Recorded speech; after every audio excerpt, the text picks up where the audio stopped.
انسان اتنا مٹیریلسٹک ہو گیا ہے اور پیسہ پیسہ.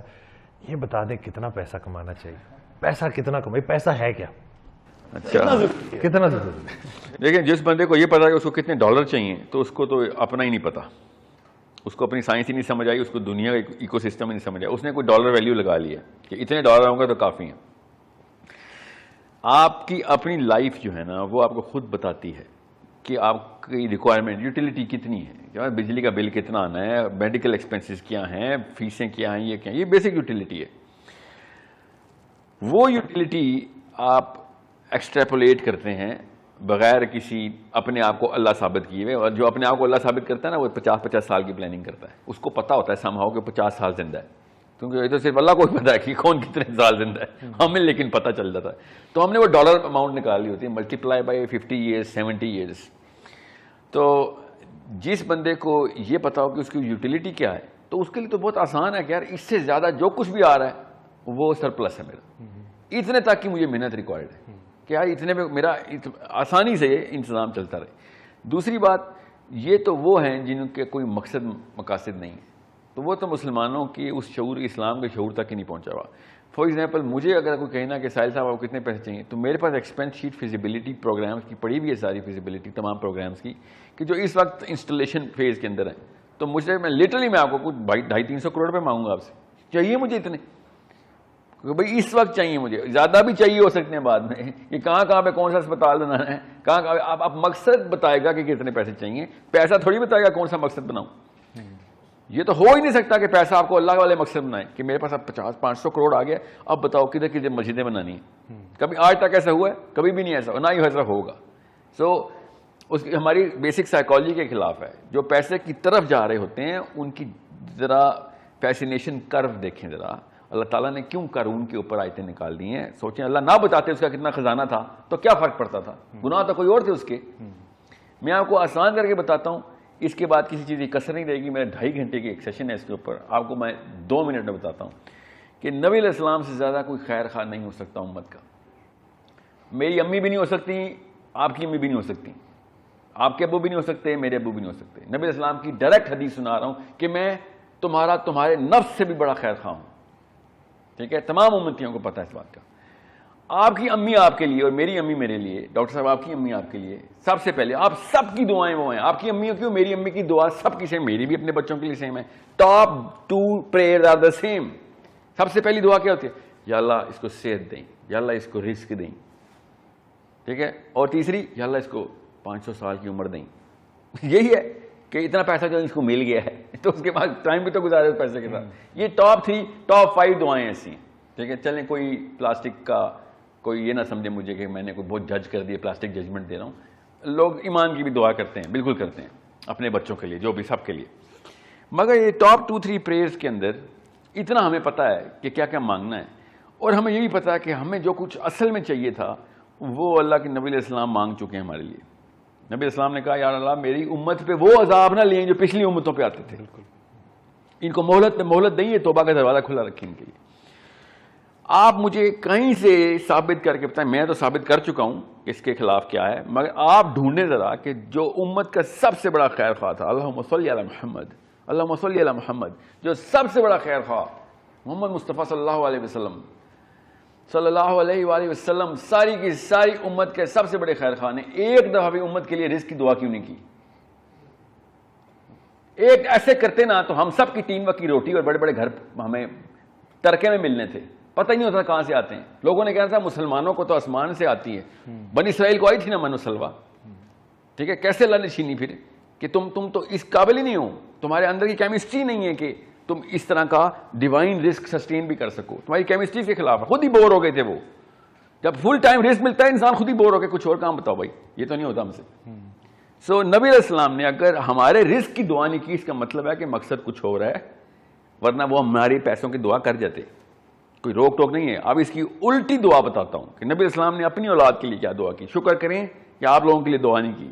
ٹھیک ہے, کہ یا اللہ میری اولاد کا اتنا رزق رکھیں کہ بس روح اور جسم کا تعلق رہے, اس سے زیادہ نہ دے دیں, بس زندہ رہ لیں, بس کہ کس طریقے سانس چل رہی ہے میرے بچوں کی, تاکہ کوئی یہ نہ کہہ سکے کہ ہاں فاطمہ اور علی کے پاس تو پیسے بہت تھے نا, اللہ اللہ کرنا بڑا آسان ہوتا ہے جب آپ کے پیسے لگے ہوتے ہیں. سوچیں ذرا, آپ اپنے بچے کے لیے ایک دفعہ وہ دعا مانگ کے دکھائیں جو نبی اسلام نے اپنے بچوں کے لیے مانگی ہے کہ یا اللہ میرے بچوں کو بس اتنے پیسے دیں کہ روح اور جسم کا تعلق مینٹین رہے اور کچھ نہ دیں. آپ کبھی سوچ سکتے ہیں میں آپ کے بچے کے لیے دعا کروں, آپ نے مجھے گالیاں دینی ہے کہ تو ہوتا کون ہے اس طرح کی بد دعائیں دینے والا؟ اس کو دعا نہیں بد دعائی سمجھتے ہیں آپ اپنے بچوں کے لیے. اس کی الٹی دعا کریں. نبی اسلام ہمارے لیے یہ دعا کیوں نہیں کر کے گئی پھر اگر اتنی تھی؟ ایک عالم نے مجھے کہا یار وہ مفلسی جو ہے نا وہ اس کے خلاف دعا کی وہ ہے ریکمنڈیشن, مفلسی کے خلاف دعا کیا کرو فتنہ ہے.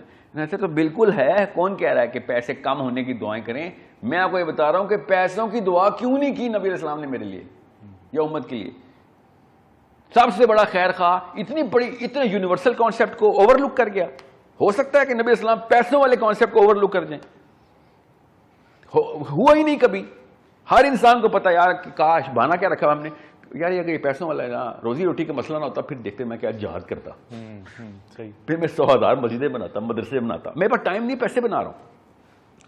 ہر انسان نے اپنا اپنا بہانہ رکھا ہوا ہے.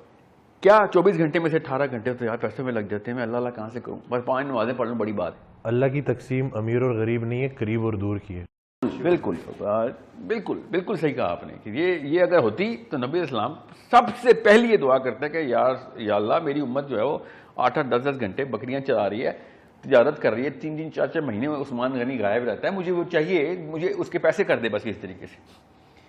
میرے بچوں کو اور تمام امت کو پیسے دے دے تاکہ یہ تیری طرف دوڑیں. یہ اللہ تعالیٰ نے بنی اسرائیل کا منو سلوا کا واقعہ سنا کے بلاسٹ کر دیے سائیکالوجی کو کہ تم جس دن سوچو گے نا کہ کاش سارے پیسے ہو جاتے تو کام ہو جاتا, تو یہ ہوا تھا ان کے ساتھ, ہو گیا تھا سارا کچھ اور الٹی طرف بھاگے اللہ سے وہ.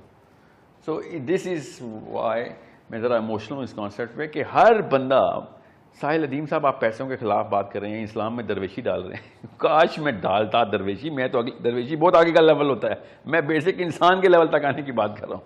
درویش تو آسمان کا ستارہ ہوتا ہے, درویش کو چھوڑیں ابھی آپ, اور بیسک انسان میں تو آئیں. کس نے کہا پیسے نہ بنائیں؟ آپ دیکھیں کیوں بنانا چاہ رہے ہیں آپ پیسے.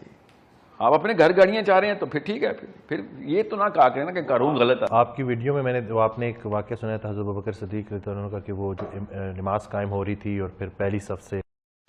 جی ہاں, دیکھیں وہ ایک غلام پہلی صف میں, حضرت ابوبکر صدیق نے دیکھا کہ پہلی صف میں جگہ نہیں ہے, تو غلام سے کہا کہ یہ درم پکڑ, 2 یا 4 درم تھے تو جگہ بدل لے. تو غلام نے کہا ٹھیک ہے آ جائیں. تو پھر نبی اسلام سے ابوبکر صدیق نے کہا کہ پیسوں کی یوٹیلیٹی یا رسول اللہ میں نے آج نکالی ہے کہ یہ 4 درم میں نے اس کو دیے, پیسے کام آ گئے, اور میں پہلی صف میں آ گیا, وہ دوسری صف میں چلا گیا. نبی اسلام نے شاہ فرمایا کہ ابوبکر پیسوں کی یوٹیلیٹی نہیں ہے, پیسہ جب تیری جیب میں تھا نا تو تجھے اس نے دوسری صف میں رکھا ہوا تھا, جب اس کی جیب میں گیا تو وہ پیچھے دوسری صف میں آ گیا. یہ پیسوں کی نقصان بتا رہا ہے, فائدہ نہیں بتا رہا. یہ بوجھ ہے جس کو تو جتنی جلدی شیڈ کرے گا تو اللہ کے قریب پہنچے گا. جو مال تم نے اپنے جانے کے بعد ویسے ہی چھوڑ دینا ہے, اسے جیتے جی کیوں نہیں چھوڑ دیتے, اسے کیوں نہیں تقسیم کر دیتے؟ نہیں وہ کیسے چھوڑیں گے سر, وہی تو بات ہے نا. جب ماں باپ کرپٹ ہوں گے تو بچہ مہا کرپٹ ہوگا. ماں باپ نے بلین کی دعا مانگی ہوگی تو بیٹا ٹریلین کی دعا مانگے گا. یہ کامن سینس کی بات بتا رہا ہوں آپ کو. نبی علیہ السلام نے ارشاد فرمایا کہ اب میرے بعد بد سے بدتر کے زمانے آئیں گے, تو میرا بیٹا میرے زمانے سے بدتر زمانے میں آئے گا نا. Y would I not assume کہ نبی علیہ السلام کو پتہ نہیں ہے کہ کیا بات ہو رہی ہے. ہر زمانے میں برائی اور جڑ پکڑے گی, اور زیادہ شاخیں اور زیادہ پھل دے گی. So it's a bigger problem کہ اگر آپ اللہ کے فوجی نہیں بن رہے, اللہ کے فوجی بنیں گے تب آپ کے گھر میں ریجیمنٹیشن ہوگی اللہ کے قوانین کی, کہ کس طریقے سے بھائی دنیا کو دیکھنا ہے, کس طریقے سے انسانوں کو دیکھنا ہے, اور سب سے بڑی بات کس طریقے سے اپنے آپ کو دیکھنا ہے کہ میں کون ہوں, کدھر سے آیا ہوں, کیا کرنا ہے میں نے ادھر. جانے اور آنے میں کوئی فرق کیا تھا دنیا کا کہ نہیں؟ میں دنیا کو ویسے ہی چھوڑ کے جیسے میں آیا تھا تو پھر میں بھی وہی چڑی کوائی ہوں جو آیا گھونسلے سے نکلا, چیں چیں کرتا رہا, ساری عمر چیں چیں کرتا رہا. کیوں؟ کیونکہ مجھے وہاں پہ بھی دانا نظر آ رہا ہے, وہاں پہ بھی دانا نظر آ رہا ہے. آیا بچے کو بچے گنے سو گیا, اللہ پھر صبح آ گیا دفتر, واپس آیا بچے گنے پورے ہیں, سو گیا. مطلب یہ اپنے آپ کو مسلمان بھی کہوں گا میں, جو انسان کہلانے کے قابل نہ ہو وہ مسلمان کہلانے کے قابل کیسے ہو سکتا ہے؟ ہم تو چڑی کوا ہیں, بس گھونسلے میں جائیں.